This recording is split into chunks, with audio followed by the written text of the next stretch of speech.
Hi folks, it's Todd Dills here with the week's news from Overdrive, the voice of the American trucker. Trucking regulators continue to warn about drug testing problems related to CBD. The cannabis derivative is often touted as a remedy for issues such as pain, depression, and high blood pressure. And while it is extracted from marijuana plants and can sometimes contain a bit of THC, it doesn't deliver the THC high associated with marijuana. The danger for truckers is that some CBD products contain levels of THC higher than what might be stated on the product label, enough to trigger a positive drug test, disqualifying a CDL driver. For that reason, the Federal Motor Carrier Safety Administration last week urged truckers to be wary of CBD use. The agency emphasized that CBD use is not considered a legitimate explanation for a positive drug test. There was little change in spot market freight rates and fuel prices in the last week or so, according to firms that track these numbers.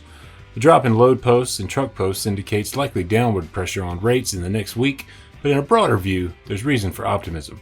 Rates remain up 72% from a year ago. In equipment news, Peterbilt announced the availability of the Model 567 in an ultra-loft sleeper configuration. This makes the 567 potentially more spacious with the integral sleeper option. The ultra-loft sleeper offers 8 feet of headroom and 70 cubic feet of overall storage. It also has space to accommodate large microwaves and enough room to fit a 32-inch flat-screen TV. Meanwhile, Kenworth added a shorter option for its T680, T880, and W990 models in a 52-inch flat-top sleeper. It's aimed at applications that may require a low roof like crane, pump, and car haulers.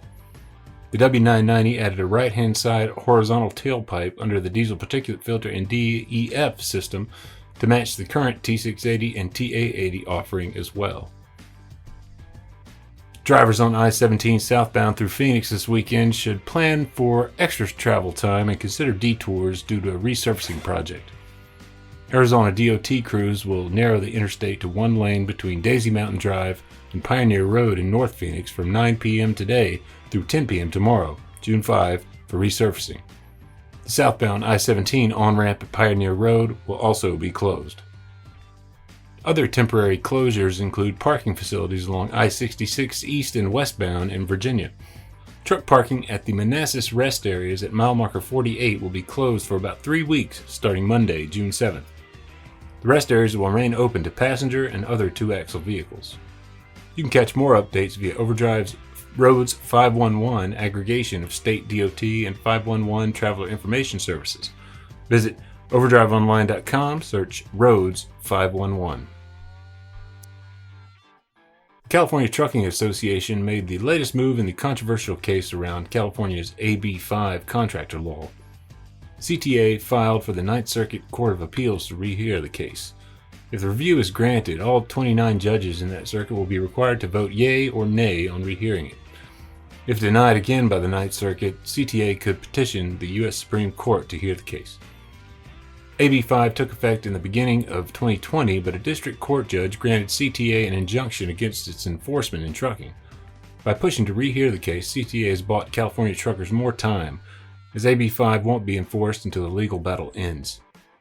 The ultimate decision in the case will be crucial for the legality of traditional owner-operator lease arrangements with carriers doing business in the state. The CTA says the Ninth Circuit's original ruling could be a huge disruption for up to 70,000 owner-operators based there. Love's Travel Stop's latest location opened last week along Interstate 25 in Walsenburg, Colorado, south of Colorado Springs. It has 46 truck parking spaces. The location offers Godfather's Pizza and Subway restaurants, 6 diesel bays, 6 showers, laundry facilities, and more. Daimler Trucks North America is recalling more than 80,000 trucks. The largest of the recalls affects more than 72,000 model year 2017 to 2022 Freightliner Cascadias equipped with halogen headlight assemblies. The halogen bulb may dislodge during replacement and contact other components, possibly causing them to melt. Owners can contact Daimler customer service at 800-547-0712 with recall number FL887. The other recall affects a variety of Daimler models and was prompted by tie rod clamps that may be loose. There are indications lately more fleets that are using hourly pay or guaranteed minimum pay to attract drivers and keep drivers with compensation that's more predictable from week to week. Results of a recent Overdrive survey showed 6% of owners of fleets with 2 to 30 trucks said they use a minimum guaranteed pay model for company drivers. Nearly a fourth of respondents in that same set said an hourly rate is their primary model for pay. Many larger fleets, too, are trying such plans as alternatives to traditional mileage or percentage pay. Interested listeners can access in-depth reporting on these trends at overdriveonline.com. Search for driver compensation.